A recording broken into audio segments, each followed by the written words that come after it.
Good morning all of you. स्वागत है आपका आपके अपने चैनल सिरीजी स्टडी पॉइंट में। और आज हम लेके आए हैं मुगल काल। भारतीय इतिहास में मुगल काल का टॉपिक, जो कि 1526 ईस्वी से 1827 ईस्वी तक है। तो चलिए स्टार्ट करते हैं आज के सेशन को। 1526 ईस्वी में बाबर ने किस वंश के शासक को परास्त कर मुगल साम्राज्य की नींव रखी? तो बाबर ने किसको समाप्त किया था? कौन से वंश को? लोधी वंश को। उसका जो कौन सा युद्ध हुआ था? पानीपत का युद्ध हुआ था, उसी में उसने उसको पराजित किया था। प्रथम पानीपत का युद्ध जो कब हुआ था? 1526 ईस्वी में। उसी से और शासक कौन था? इब्राहिम लोधी को परास्त कर उसने मुगल वंश की नींव डाली थी बाबर ने। पानीपत का प्रथम युद्ध कब हुआ था? तो पानीपत का प्रथम युद्ध कब हुआ था? 21 अप्रैल 1526। यही वो युद्ध था जिसमें मुगल वंश की नींव रखी गई थी। बाबर ने प्रसिद्ध तुलुगमा नीति का सर्वप्रथम प्रयोग किस युद्ध में किया था? तो किस युद्ध में किया था? इसी पानीपत के प्रथम युद्ध में उसने तुलुगमा नीति का सर्वप्रथम प्रयोग किया था। युद्ध जीतने के उपरांत बाबर ने खजाने का मुख अमीरों, सगे संबंधियों आदि के लिए खोल दिए और इस उदारता के लिए उसने कलंदर की उपाधि धारण की। तो कौन से युद्ध के बाद, जीतने के बाद उसने ये काम किया और कलंदर की उपाधि धारण की? तो इसका राइट आंसर है ऑप्शन ए, पानीपत का प्रथम युद्ध, जो कब हुआ था? 1526 से 26 में हुआ था। भारत में ग्रांड ट्रंक रोड किसने बनाया? तो इसका जो राइट आंसर है ऑप्शन बी, शेरशाह सूरी ने बनवाया था भारत में ग्रांड ट्रंक रोड। गुजरात विजय की यादगार में अकबर ने किसका निर्माण करवाया था? तो गुजरात विजय की याद में अकबर ने बुलंद दरवाजा का निर्माण करवाया था, यानी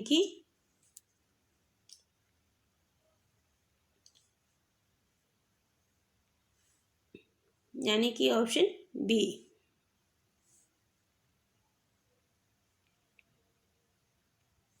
आईने अकबरी एक महान ऐतिहासिक कृति निम्नलिखित में से किसके द्वारा लिखी गई थी? तो ये लिखी गई थी अबुल फजल के द्वारा। आईने अकबरी अबुल फजल के द्वारा लिखी गई थी। और उस समय की दरबारी जो भाषा थी, लैंग्वेज थी, जिसको ऑफिशियल लैंग्वेज कहते थे, वो हमारी फारसी थी। ठीक है। अब पानीपत की दूसरी लड़ाई, जो कि 5 अप्रैल 1556 पहली हुई थी 1526 में, दूसरी हुई है 1556 में। ठीक है। तो पानीपत की दूसरी लड़ाई 5 अप्रैल 1556 में निम्नलिखित में से किसके बीच हुई थी? तो ये हुई थी अकबर और हेमू के बीच में, यानी ऑप्शन ए। दीन ए इलाही नामक नया धर्म किसके द्वारा शुरू किया गया था? तो ये अकबर के द्वारा शुरू किया गया था, दीन ए इलाही। निम्नलिखित मुस्लिम शासका चांद बीबी जिसके बरार को अकबर को सौंपा, निम्नलिखित में से किस राज्य से संबंधित थे? तो ये संबंधित थे ऑप्शन बी, सी, अहमदनगर से। मुगल प्रशासन व्यवस्था में मनसबदारी प्रणाली को किसने आरंभ किया? तो ये किसने आरंभ किया था मनसबदारी प्रणाली को? अकबर ने। ठीक है, इसने ही मनसबदारी प्रणाली आरंभ की थी। और किसी को 500 मनसब दिए, किसी को 1000, इस टाइप के मनसब दिए थे। अपने काल का महान संगीतज्ञ तानसेन किसके दरबार में था? तो जो अपने काल में जो फेमस संगीतकार थे वो किसके दरबार, तानसेन वो किसके दरबार के थे? तो वो थे अकबर के दरबार के, यानी कि ऑप्शन बी। तो अकबर के दरबार में क्या होते थे? 9 रत्न, उसमें से एक तानसेन भी थे, अबुल फजल थे, एक का नाम मियाँ दो प्याजा था। ठीक है, क्योंकि वो 2 प्याज खाने का शौक रखते थे, इसलिए उनका नाम मियाँ दो प्याजा रख दिया गया था। मुगल काल की राजभाषा कौन थी? तो मुगल काल की राजभाषा कौन थी? मैंने अभी पहले ही बताया था कि ऑप्शन डी फारसी थी। 13 का ऑप्शन डी है हमारा, फारसी। सती प्रथा की भर्त्सना करने वाला मुगल सम्राट कौन था? तो कौन था इसमें? Option C, Akbar. उसने उसकी क्या की थी? बुराई की थी। किस युद्ध में से भारत में मुगल साम्राज्य की नींव पड़ी? तो सी, पानीपत का प्रथम युद्ध से भारत में मुगल साम्राज्य की नींव पड़ी। मुगल चित्रकारी के शासनकाल में प्रकृष्टा चमत्कर्ष प्राप्त किया था। किसने किया था? मतलब अपनी सीमा पे पहुंच गया था, बहुत ही उच्च सीमा पे। तो 16 पे जो हमारा राइट आंसर है ऑप्शन सी, जहांगीर के शासनकाल में। निम्नलिखित में से किसने अकबर की जीवन कथा लिखी थी? तो किसने लिखी थी? 70 का जो राइट आंसर है हमारा वह है ऑप्शन ए, अबुल फजल ने लिखी थी अकबर की जीवन कथा, क्योंकि अकबर तो अनपढ़ था, ठीक है, इसलिए किसने लिखी थी? अबुल फजल ने। किस मुगल शासक ने भारत की वनस्पतियों और प्रणाली जगत, ऋतुओं और फलों का विशद विवरण अपनी दैनंदिनी डायरी में किया था? तो किसने किया था? भारत की वनस्पति प्रणाली, जीव जगत और ऋतुओं का वर्णन वो किया था हमारे राइट आंसर है बाबर ने।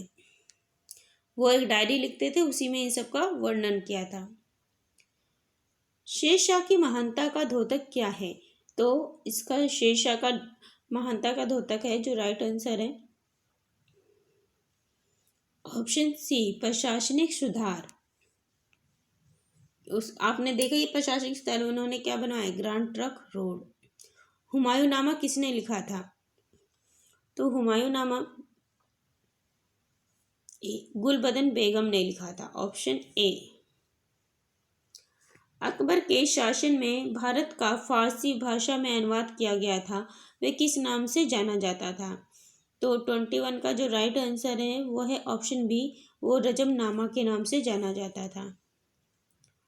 मुगल सम्राट ने सैयद भाइयों को गिराया। तो मुगल सम्राट ने सैयद भाइयों को कब गिराया? Option D, Mohammad Shah. किस मुगल सम्राट ने सैयद भाइयों को गिराया? तो मोहम्मद शाह मुगल सम्राट ने सैयद भाइयों को गिराया। निम्नलिखित में से कौन अंतिम मुगल सम्राट था? तो इन अंतिम में से कौन अंतिम मुगल सम्राट था? तो इसका राइट आंसर है ऑप्शन सी, बहादुर शाह दुत्ते। अकबर के शासनकाल में भू राजस्व सुधारों के लिए कौन उत्तरदायी था? तो इसके लिए कौन उत्तरदायी था? Option B, Todarmal. अकबर द्वारा बनाए गए उपासना भवन पूजा गृह का क्या नाम था? तो 25 का जो राइट आंसर है वो है ऑप्शन बी, इबादत खाना। सुप्रसिद्ध संगीत गायक तानसेन और बेजू बावरा किसके शासनकाल में सुविख्यात थे? तो ये किसके? तानसेन से आपको समझ आ जा रहा है किस कब कहाँ थे? अकबर के, ठीक है। तो 26 का जो राइट आंसर है वो भी शी होगा, क्योंकि अभी इससे पहले मैंने आपको बताया था, ठीक है। तो ये इस तरह से रिलेट करके भी हम कर सकते हैं। तो इसका राइट आंसर है ऑप्शन सी। तो आज के लिए इतना ही, मिलते हैं नेक्स्ट वीडियो में। Thanks for watching.